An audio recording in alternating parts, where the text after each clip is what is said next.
María Isabel Sepúlveda y Mónica Lotero, amigas, compañeras y colegas. Y nos juntamos para hablar de temas ginecológicos que hemos vivido como mujeres y ginecólogas. Bienvenidos a Las Gine, el podcast.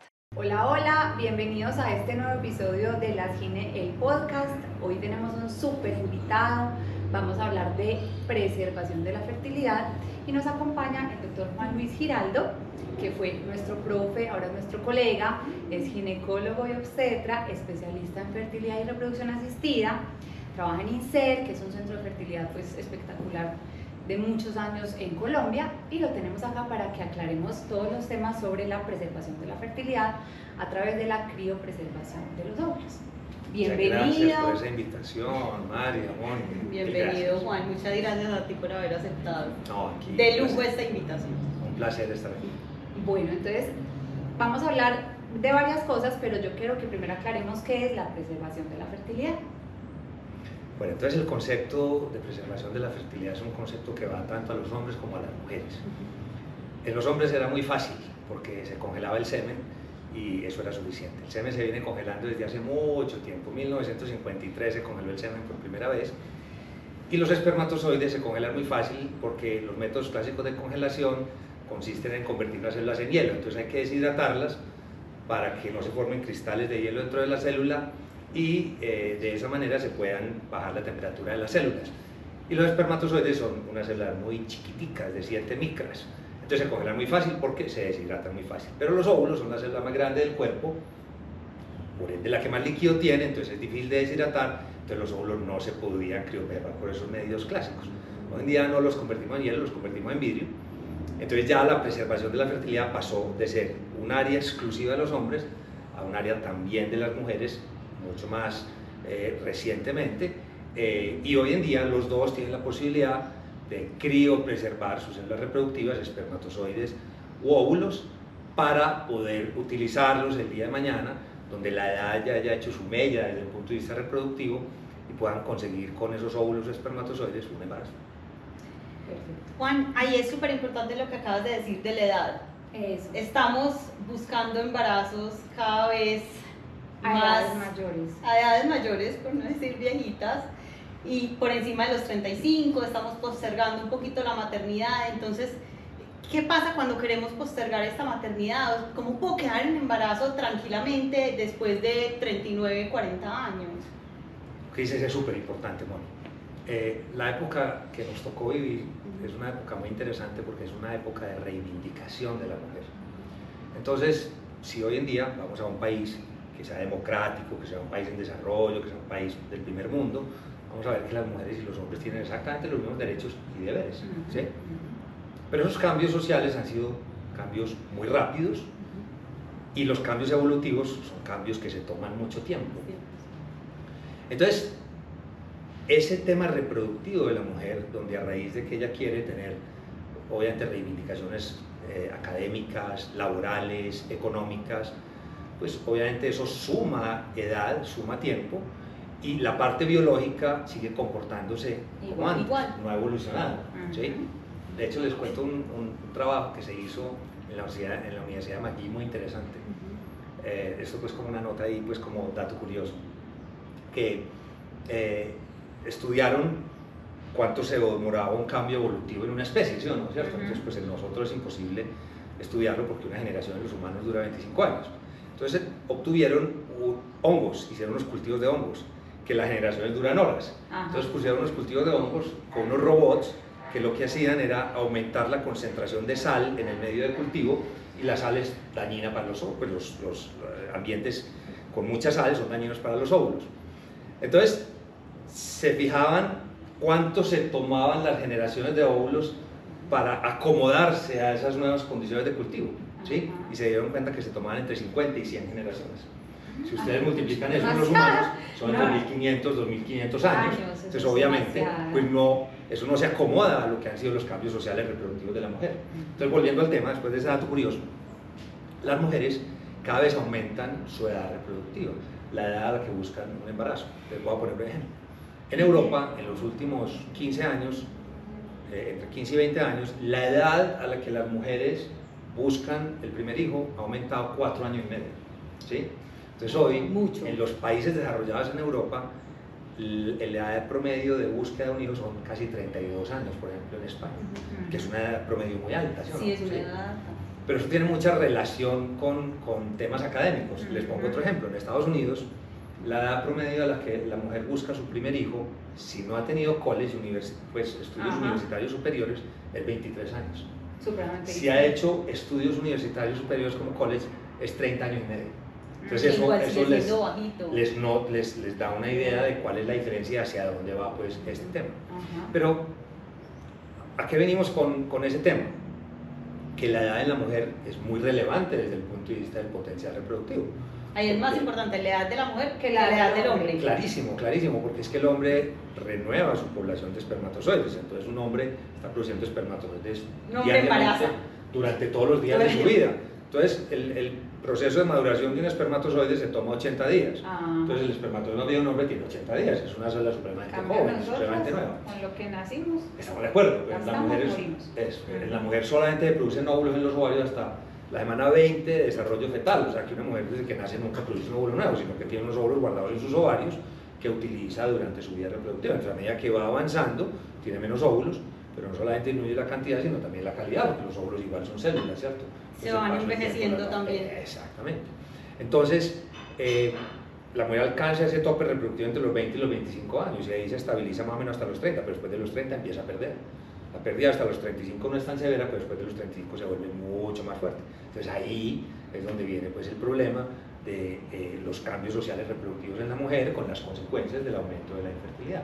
Y por eso la preservación de la fertilidad toma una relevancia importante y no solo desde el punto de vista electivo para esas mujeres que están dilatando su maternidad, sino también en otro grupo muy importante de mujeres que son las mujeres que tienen diagnósticos, sobre todo como el cáncer, que requieren tratamientos, o bien sea quirúrgicos, o por quimioterapia o radioterapia, que les van a acabar con su reserva de óvulos. Perfecto. Yo voy a meter ahí la cucharada, aprovechando pues el tema de la edad. Aunque es un condicionante, lo vemos yo creo que todos en la práctica clínica, que hay mujeres que aunque no tengan esos 35, no tienen tan buena reserva ovárica, o por el contrario, que buscamos embarazos mayorcitas y que uno ve que tienen unos ovarios con una muy buena como reserva. Sí. Entonces a veces está como, yo pienso que es como un estigma que la paciente ya de entrada busca la consulta porque dice, pucha, cumplir 35 se me acabó el tiempo, pero es algo que puede ser relativo o definitivamente pasa aunque tenga otras condiciones, qué sé yo, de cuidados, de hábitos, de vida sana, de alimentación, que hagan que aunque tenga más años, tenga una mejor reserva. Sí, esa es una súper buena pregunta y es un tema difícil de englobar. Voy a tratar de simplificarlo un poquito. Esto que les acabo de decir de cómo se comporta el potencial reproductivo de la mujer de acuerdo con la edad son unas curvas poblacionales generales, pues, de miles y miles de mujeres que son analizadas. Obviamente eso tiene variaciones de una mujer a otra, o sea, cada cual tiene un comportamiento reproductivo que se sale un poco para unos lados, eso se llama desviaciones estándar, ¿cierto? Entonces, hay mujeres que tienen mejor reserva ovárica que otras, pero en general, la cantidad de óvulos guardados en los ovarios de la mujer varía un poco, mucho entre una mujer y otra, pero la calidad está muy relacionada con la edad.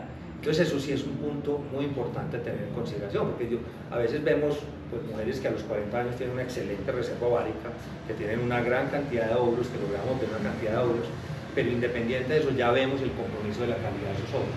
Entonces por eso la calidad es un factor en el que uno tiene que pensar mucho cuando va a tomar la decisión de qué tanto va a esperar. Y ahí influye lo que estaba diciendo María, los hábitos. O sea, sí. Si es una persona más saludable, que ha hecho más ejercicio, que de pronto tiene unos hábitos o unas condiciones de salud mucho mejores que otra mujer, pues esa calidad también debe ser mejor. Indiscutiblemente los hábitos de una vida sana influyen también en el tema reproductivo, eso pues es un sine qua non, pero también mucho el componente genético, cómo se ha comportado la genética en esa familia también determina mucho cómo se comporta la calidad y la cantidad de esos óvulos. Bueno, a mí me preguntan mucho, primero hay dos preguntas que me hacen mucho, inclusive consultan por eso, ¿hasta cuándo puedo tener hijos? ¿Cierto? Entonces uno les dice, pues hasta que se receda, ¿cierto? O sea, hasta que llegues a la menopausia, porque ya hay muchas cosas que podemos hacer para preservar esa fertilidad, que ya vamos a hablar de eso. Y lo otro que me preguntan mucho es, Moni, pero entonces si yo tomo anticonceptivos y yo empiezo a tomar anticonceptivos, entonces yo voy a guardar esos ovulitos con los que nací, ¿cierto? Y no es verdad, eso sí no es real. Eso es una muy buena pregunta, porque pues además es muy lógica, ¿cierto? O sea, Sí, si estoy claro. tomando anticonceptivos no me estoy gastando los óvulos, pero resulta que el desarrollo de los óvulos, desde el muriendo. punto donde están guardados en los ovarios, que llaman folículos primordiales, tiene dos etapas grandes, una muy larga que se llama una etapa, voy a ser un poquito técnico, pero voy a tratar de explicar, gonadotropino independiente, o sea, donde los óvulos se desarrollan independiente de las hormonas que esa mujer esté produciendo. Entonces ellos se desarrollan, ¿sí? Y otra fase que se llama gonadotropino dependiente, que es muy cortica, que arranca desde unos días antes de que llegue el periodo y se toma pues más o menos unas 3 semanas, que sí depende del comportamiento hormonal de la mujer. Los anticonceptivos actúan en esa última etapa, en esas últimas 3 semanas. Ahí es donde actúan los anticonceptivos. Pero el grupo de óvulos que arrancó un montón de tiempo antes, 8 o 9 meses antes, a desarrollarse en esa fase gonadotropino independiente, que es muy larga, fue más o menos de 1000 óvulos. Y ya cuando llegan a esa etapa donde depende de gonadotropinas, de las hormonas, ya no quedan sino pues 10, 15, 20 óvulos. Entonces ya todos esos se perdieron en ese rango de tiempo. Entonces los anticonceptivos, aunque suena lógico, no ahorran la reserva ovárica. Desafortunadamente sería espectacular. Ahora, en cuanto a esa pregunta, ¿hasta cuándo puedo tener hijos? Yo creo que la respuesta la diste supremamente bien. O sea, uno puede tener hijos en cualquier momento mientras tenga función ovárica, mientras no haya entrado a la menopausia. La pregunta es, ¿cuál es la posibilidad de que lo logre y cuáles son los riesgos que asumo? ¿Sí o no? ¿Cierto? ¿Sí? Entonces, por la disminución en el número y en la calidad de los óvulos, ¿sí? Eso varía el chance de sufrir infertilidad, de que yo vaya a buscar ese embarazo y no lo logre encontrar. Me explico. Entre los 20 y los 25 años el chance de sufrir infertilidad es 3%. De los 25 a los 29 eso sube a un 9%. De los 30 a los 34 ya se subía a un 15%. De los 35 a los 39 se subía a un 35%. Y una mujer de 40 años o más tiene un 60% de posibilidad de sufrir infertilidad, ¿cierto? De no lograr el embarazo espontáneamente. Eso es una. Y si se logra, tiene más riesgo de pérdida. Exactamente. Dos. Más riesgo de pérdida, de alteraciones. Por la calidad. En la calidad del óvulo, al disminuir la calidad del óvulo, los óvulos cometen más errores en la administración de su material genético, ¿cierto? Entonces, forman más embriones genéticamente anormales y la mayoría de los embriones genéticamente anormales en nosotros los humanos son incompatibles con la vida. Entonces, son embriones que no son capaces de sembrarse o son embriones que se siembran y se pierden tempranamente. Entonces, la tasa de aborto se dispara. Para ponerles un ejemplo, el chance de aborto, la tasa normal de aborto espontáneo en mujeres de todas las edades es más o menos 15%, pero a los 40 años ese 15% se convierte en un 35%, ¿sí? por ese motivo. Y el tercer fenómeno es, por esa misma razón, hay más chance de tener bebés con alteraciones genéticas, porque hay una pequeña proporción de esas alteraciones genéticas que se forman en los embriones humanos que son compatibles con la vida. Por ejemplo, los niños con síndrome de Down, la trisomía 21, la trisomía 18, la trisomía 13, las alteraciones de los cromosomas sexuales.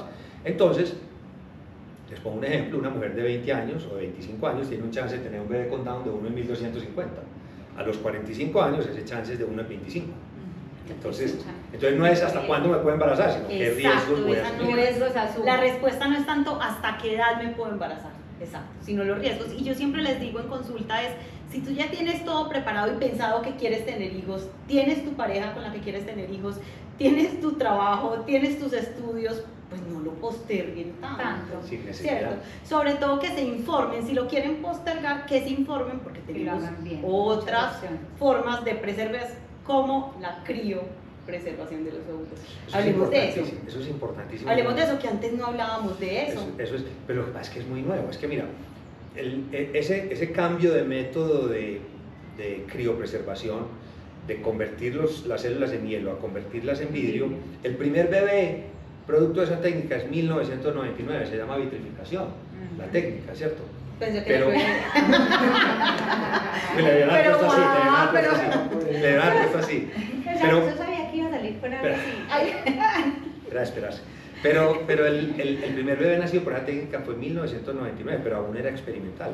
Solo a partir de 2013 las sociedades de medicina reproductiva más importantes del mundo, la Sociedad Americana de Medicina Reproductiva y la Sociedad Europea de Medicina Reproductiva, dijeron, esto ya no es experimental, ya se puede pasar al manejo clínico rutinario. O sea, estamos hablando de 10, 11 años, eso es un tratamiento supremamente nuevo. Y para generar una conciencia de eso se toma mucho tiempo. Pero una de las cosas que sí vemos todos los días nosotros en nuestras pacientes es que nos dicen, tengo 37 años, a mí nadie me había dicho esto. O sea, Exacto. yo creo que ese papel del ginecólogo es fundamental. Sí, O sea, es fundamental. hay que decirle a las pacientes, si usted está dilatando mucho este tema, vea, existe esta posibilidad. O sea, Y ahí yo voy a hacer esta pregunta que me parece súper importante. ¿Hasta qué edad o cuáles son las condiciones que debe cumplir esa mujer que lo está postergando y que dice, bueno, listo, entonces yo voy mejor a congelar? ¿Qué condiciones deben cumplir esas mujeres? buenísimo. Para responder esta pregunta te voy a dar datos de un trabajo que se hizo en el Instituto Valenciano de Infertilidad, que es uno de los centros de reproducción más grandes del mundo y que tienen muchísima experiencia con la criopreservación de los óvulos. Entonces hicieron un trabajo publicado en 2021 en el cual miraron la experiencia de 1.500 mujeres que habían criopreservado óvulos por algún motivo. La mayoría de ellas por razones selectivas, que de hecho en el día de cada 12 ciclos o 12 mujeres que criopreservan óvulos para preservar fertilidad, 10 son por razones selectivas y 2 por razones médicas, por oncológicas. Entonces ellos cogieron estas 1.500 mujeres y fijaron cuántas de ellas habían vuelto a buscar embarazo con esos óvulos. ¿Sí? Y más o menos el 10% regresaron a buscar embarazo con esos óvulos. Entonces estudiaron esas que regresaron para ver cuál era su posibilidad de embarazo. Y se dieron cuenta que si los óvulos habían sido criopreservados a los 35 años o menos, el chance de embarazo acumulado de esa mujer utilizando esos óvulos era más o menos 85%. Muy alto. O sea, utilizando esos óvulos, varias transferencias, como por eso digo acumulados. ¿No? Pero que si tenía 36 años o más, ese chance acumulado de embarazo en promedio era 35%.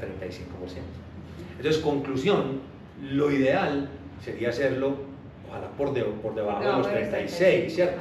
Por debajo de los 36. Ahora, no quiere decir que no se pueda hacer después. Como les mencionaba ahorita, el declive del potencial reproductivo de la mujer se acelera después de los 35 años.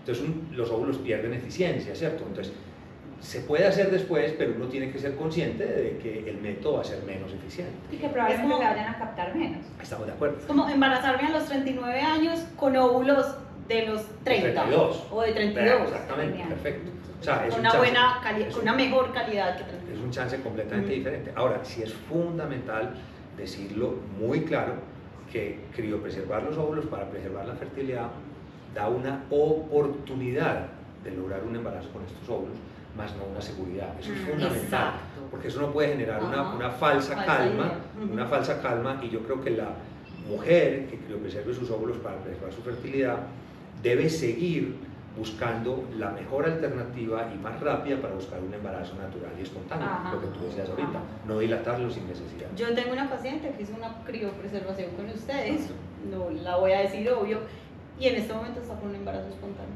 Perfecto. No necesito sus óvulos. Es lo ideal. Y los puede utilizar más adelante si quisiera, pues, pero ¿Cuánto tiempo se pueden guardar? Indefinidamente, o sea, no hay un límite. Esos óvulos están a menos 196 grados centígrados bajo cero en nitrógeno líquido y están detenidos en todos sus procesos metabólicos. Entonces no hay un tiempo definido.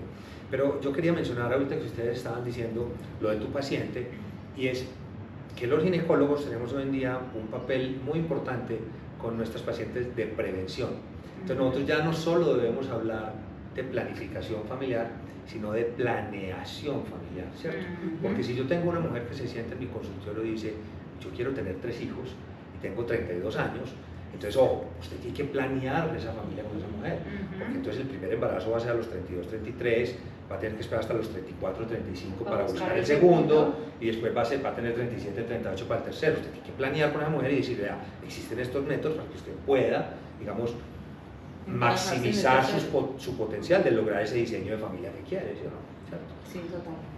Bueno, otra pregunta que me hacen a mí muy frecuente y me parece muy charro es que las pacientes cuando me llegan por criopreservación como que me dicen, bueno, entonces yo voy a ir a pedir una cita para que vayan y me saquen los óvulos, ¿cierto? Ese es como el concepto que hay. Pero expliquemos un poquito qué hay que hacer para poder captar esos óvulos, cómo se hace ese tratamiento, hay que hacer hiperestimulación, cómo se hace, porque ellas creen que simplemente van, piden la cita y voy a que me saquen los óvulos por algún lado. Tienen que parar de planificar. Eso, pero hay que entender que hay que hiperestimular el ovario, lograr que crezcan muchos para poder hacer la captación. Entonces cuéntanos un poquito cómo se hace esa ¿Y parte. cuánto nos demoramos en ese proceso? O sea, yo tomo la decisión, ¿cuánto me demoro como en todo este proceso de preservarme? Súper, ojo, ahí hay un tema que se me ocurre con esa pregunta que es muy importante aclararlo y es el siguiente. Es un temor que algunas mujeres tienen, no, es que me están sacando los óvulos, entonces se me están gastando los óvulos. Es muy importante aclarar que en cada ciclo de esa mujer arrancan o retoman su proceso de maduración 1000 óvulos y todos se van a morir excepto uno, que es el que ella ovula en cada mes. O sea, una mujer se gasta un óvulo, se gasta 1000 óvulos para madurar y liberar uno. Lo que nosotros hacemos para este tipo de procedimientos es rescatar de esos óvulos que normalmente se morirían en ese ciclo, ¿cierto? Entonces no nos gastamos la reserva ovárica de la mujer, sino que utilizamos óvulos que de todas maneras se perderían. Eso es fundamentalmente. Ahora, listo. Si yo ya tomé la decisión de criopreservar óvulos para preservar la fertilidad, entonces tengo que tener primero un concepto fundamental. El concepto fundamental es, esto me va a dar una oportunidad, más no una seguridad. A mí me encanta repetir eso, porque eso es súper importante, porque si uno no le aclara eso bien a la paciente, le está haciendo un daño desde el punto de vista médico, le está haciendo algo que nosotros llamamos iatrogenia, que es daño médico. Si eso lo tiene claro, entonces normalmente lo que hacemos es que pues, obviamente paramos métodos de planificación, si son anticonceptivos orales, pero por ejemplo un Mirena no es necesario retirarlo, o un Jaides no es necesario retirarlo, ¿cierto? Si tiene un implante subdérmico tampoco es necesario pero porque retirarlo. tiene progestágenos. Estamos de acuerdo, Habría que tiene progestágenos. que eliminar los que tienen estrógenos. Habría que quitar el estrógeno, pues idealmente. Entonces, uno suspende ese método, llega el periodo menstrual, el segundo o tercer día del periodo menstrual hacemos un ultrasonido, una ecografía transvaginal. Si vemos que el ovario está en condiciones ese mes para arrancar, empezamos estimulación de la ovulación. Ya lo que tú decías, la estimulación ovárica. La estimulación ovárica simple y llanamente consiste en darle a esa mujer con inyecciones las mismas hormonas que el cerebro de ella utiliza para estimular sus ovarios, principalmente una que se llama hormona folículo estimulante. Lo que pasa es que el cerebro produce una cantidad suficiente para que esos 1000 óvulos solo sobreviva uno, ¿cierto? Entonces nosotros aumentamos el nivel de esa hormona en sangre, la misma que ella produce, pero a mayor concentración en sangre, para que sobrevivan más de esos óvulos, ¿cierto? Entonces eso se aplica con inyecciones que son muy parecidas a las inyecciones de insulina, son muy fáciles, ¿sí? Durante más o menos en promedio 10 días. En esos 10 días hacemos 3 o 4 ecografías para ver cómo van creciendo las bolsitas que contienen los óvulos, que llaman folículos. Los óvulos son microscópicos, no los vemos, vemos las bolsitas donde crecen en la ecografía, que son los folículos. Entonces, al cabo de 9 o 10 días en promedio, los folículos tienen un tamaño que nos da un mensaje indirecto de que los óvulos en su interior están maduros. Entonces ahí ya paramos ese medicamento, damos un último estímulo que se llama trigger, que se llama disparo de la ovulación esa noche, y 2 días más tarde hacemos una cosa que nosotros llamamos captación de óvulos o aspiración folicular. Que es un procedimiento.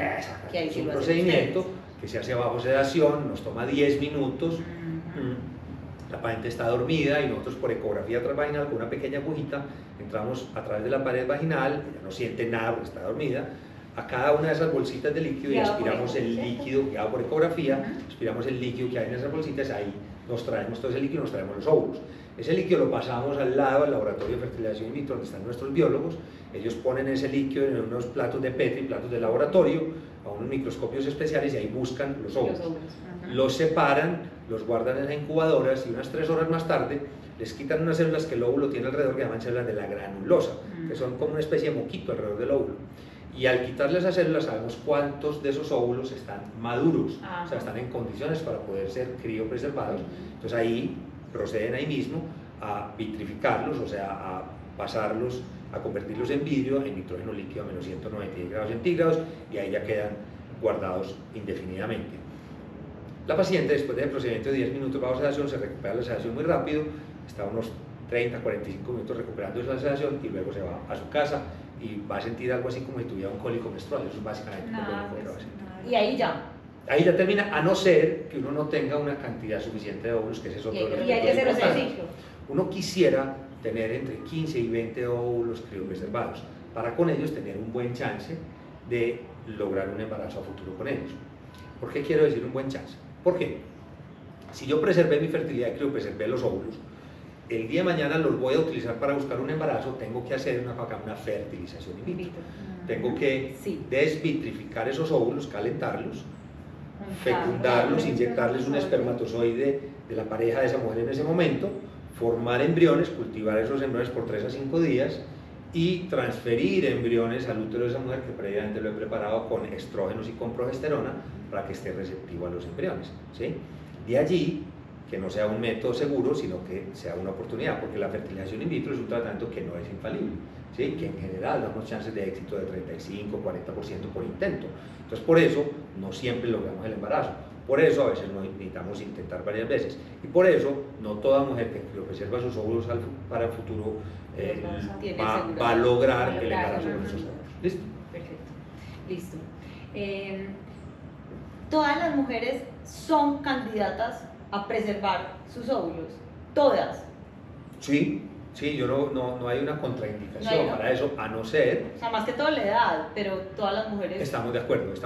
Porque sí, porque si tiene más de 36 años, pues yo prefiero óvulos de 36 que de 37, prefiero de 38 que de 39, ¿cierto? Obviamente el método es menos eficiente, pero pues indiscutiblemente ahí va a haber una ganancia en tiempo. Perfecto. Esta parte de los ovarios poliquísticos, ¿cierto? Entonces, que llegan, es que yo soy infértil y hay algunas que se toman el atrevimiento de no planificar que porque pueden ser infértiles.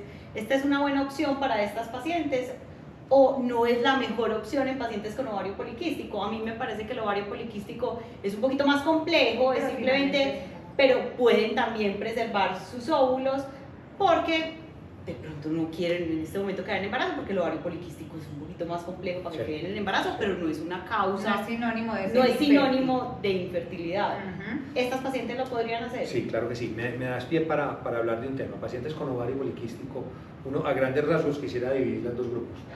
La paciente que quiere embarazar ya y la paciente que no se quiere embarazar o que ya tuvo sus hijos, ¿cierto? En la que quiere embarazar ya, uno debe disminuir de peso, hacer ejercicio, comer bien, eso es fundamental porque tiene mucho que ver el peso con la reserva, con la función ovárica, ¿cierto? Con el hecho de que la mujer sea capaz de madurar y liberar ese óvulo, ¿sí? Y utilizar métodos para estimular la ovulación, ¿cierto? En esa mujer que quiere embarazarse. La mujer que no quiere embarazarse, que tiene ovario poliquístico, pues síndrome de ovario poliquístico, que es distinto, y que no quiere embarazarse, o que ya tuvo sus hijos, esa mujer debe tomar anticonceptivos orales, porque uno de los riesgos de esa paciente con síndrome de ovario poliquístico es que no esté expulsando su endometrio todos los meses y que llegue a ser una cosa que se llama hiperplasia endometrial y lo puede convertir a futuro en un cáncer. Entonces esas pacientes deben tomar anticonceptivos orales. Ahora, los anticonceptivos orales no preservan la reserva ovárica, pero no la dañan. Eso es un mito, ¿sí? Entonces las mujeres llegan allá muy asustadas porque utilizaban anticonceptivos orales 10 años o 15 años y que eso les dañó. Eso para nada, o sea, eso no afecta a la reserva ovárica. Después de suspender los anticonceptivos orales, el 90% de las mujeres vuelven a ovular en los primeros 3 meses, la mayoría en el primer mes, y ese 10% que no vuelve a ovular es porque tiene un trastorno ovulatorio, la mayoría de las veces síndrome ovario poliquístico, que estaba enmascarado, por el ciclo artificial que generan las pastillas. Pero las pastillas no afectan el tema de la fertilidad. Ahora, o sea, ese punto, ahí iba para eso. Sí. Iba para eso. ¿Mito o realidad? O sea, las pastillas anticonceptivas no afectan la fertilidad. Para nada, no lo afectan. Es más, yo creería que hasta se embarazan, en algún momento leí, se embarazan mucho más fácil las mujeres que tomaron anticonceptivos, un grupo de mujeres que las que nunca lo hicieron. Pues son mujeres, los ovarios poliquísticos se controlan más, son menos quistes de ovario, menos cirugías de ovario por quistes de ovario, menos endometriosis, entonces son pelvis relativamente más sanas. Tienes toda la razón, hay evidencia frente a todo eso que acabas de decir, incluso hay evidencia que reporta que las mujeres con uso de anticonceptivos orales tienen menos posibilidad de tener infecciones pélvicas. Enfermedad inflamatoria pélvica también. Entonces, que todo eso afecta. Todo eso afecta. Entonces los anticonceptivos definitivamente no afectan la fertilidad. No disminuyen la pérdida de reserva ovárica, eso sí quiero ser claro, pero no afecta la fertilidad. Perfecto.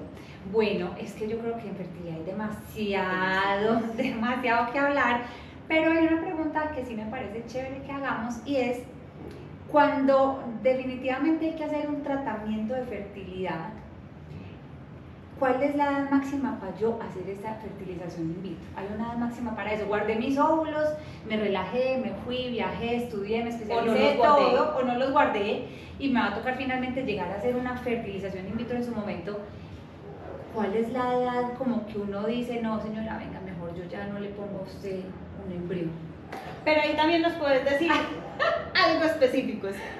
¿Cuánto pueden las mujeres buscar espontáneamente embarazo dependiendo de la edad? Que eso lo sabemos. Si eres menos de tanto, que ya tú lo vas a decir, puedes demorarte 2 años porque muchas llegan a los 6 meses, es que no quedan en embarazo. Ajá. Yo soy infértil y no quedan en embarazo y tienen 25 años. Y apenas a los llevan 6 6 meses. meses buscando. Ajá. Perfecto, entonces creo que me van a crucificar con lo que les voy a decir. Ay, Dios mío. Nosotros, en particular en INSER, hacemos tratamiento en mujeres hasta los 50 años. ¿Sí? Sin embargo, la Sociedad Colombiana de Centros de Reproducción Asistida tiene un límite de edad de 55 años. ¿Sí? Ese mismo límite de edad lo tenía la Sociedad Americana de Medicina Reproductiva hasta hace unos 3 o 4 años y definió retirar ese límite y ya es simple y llanamente un análisis individual, de acuerdo a la condición particular de cada paciente. Oh, okay. Pero eso tiene una razón. Y la razón es básicamente la evolución, la calidad de la medicina y de las condiciones de vida en el mundo. Ajá. Les explico. Cada 3 años el promedio de vida de una mujer aumenta 1 año. ¿Sí? ¿Ustedes sabían eso? Cada 3 años el promedio de vida de la mujer aumenta 1 año. En este momento en Europa del Norte, de 3 niñas que nacen este año, 2 de ellas van a vivir más de 100 años. ¿Sí? Pero no solamente eso. Quisiera vivir 100 años y los vivo bien viviendo. De acuerdo, pero no solamente eso, sino la calidad de vida, que es lo que tú estás diciendo. Hoy en día una mujer de 50 años es absolutamente, es otro ser completamente distinto a una mujer de 50 años hace 30 años. Cuando yo empecé a hacer esto, en 1998, hacíamos tratamiento en mujeres hasta los 42 años, de ahí en adelante no hacíamos más tratamiento. Entonces Hoy hemos día vamos a avanzado. 50 años.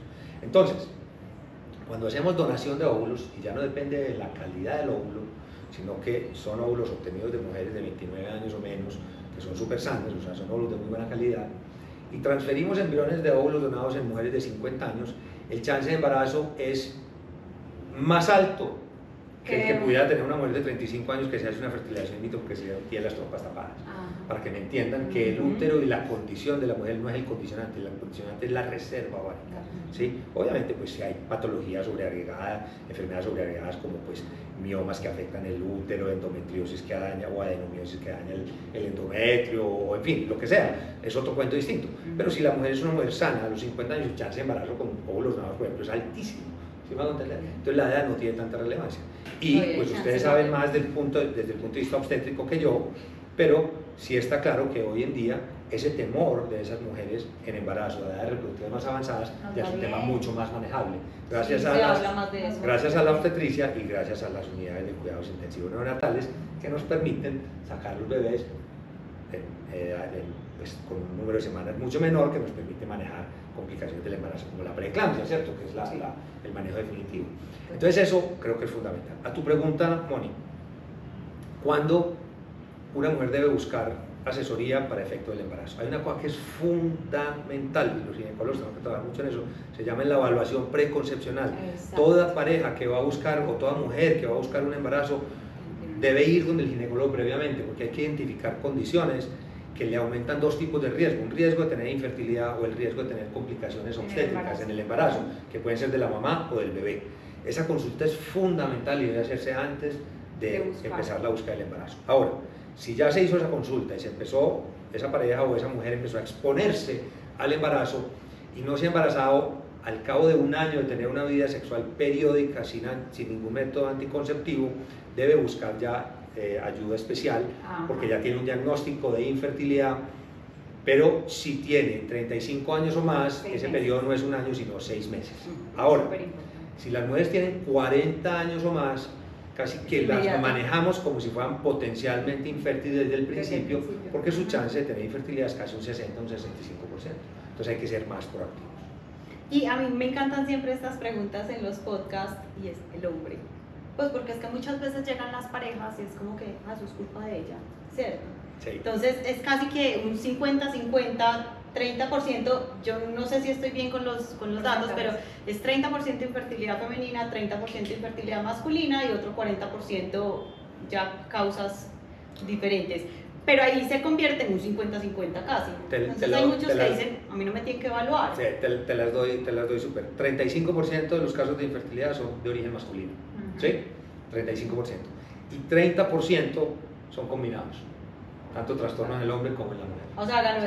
el hombre es... Y 10% es inexplicado. 10% inexplicado. O sea, el papel del hombre es fundamental. La fertilidad se estudia, se maneja y se trata en pareja. Ahora, la edad y el hombre.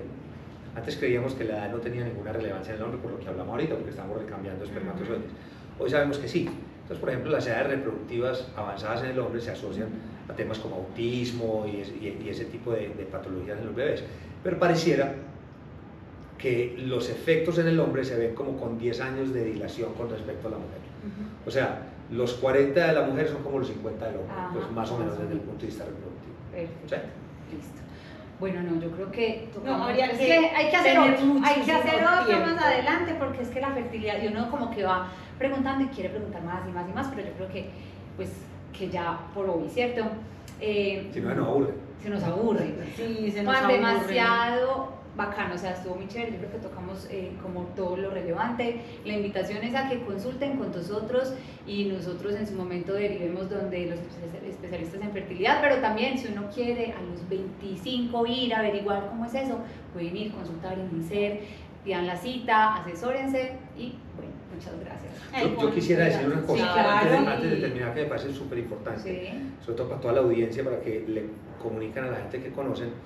En INSER nosotros tenemos un programa de responsabilidad social, que es un programa en el cual a las mujeres que tienen que criopreservar sus óvulos para preservar su fertilidad, porque tienen un diagnóstico de cáncer, bien sea un diagnóstico de cáncer de mama, de ovario, de cervix, en fin, u otro tipo de cáncer, y ese tratamiento o ese cáncer les van a afectar su fertilidad, nosotros les hacemos preservación de su fertilidad con criopreservación de los óvulos, básicamente al costo. Es nuestro programa de responsabilidad social, para que lo tengan claro, y eso es muy importante porque hay que consultar rápido para antes de arrancar el tratamiento oncológico. Entonces eso tiene que ser de una para poder tener tiempo de obtener los óvulos y poderlos guardar a futuro, porque hoy en día con el tema oncológico, con el cáncer, ya la sobrevida con los tratamientos es tan alta que hoy ya no estamos hablando solo de sobrevida, sino estamos hablando de calidad de vida después del cáncer. Entonces es muy importante. Soy Juan, mil gracias. Mil gracias. Te lo agradezco por todas las mujeres. Sí. Ese dato espectacular. Bueno, no, esperamos que les guste, que comenten. Nos vemos en la próxima. Juan, de verdad, Muchísimas gracias, Juan. Muchas Interesantísimo gracias. este tema. Espectacular estar aquí con las Gines.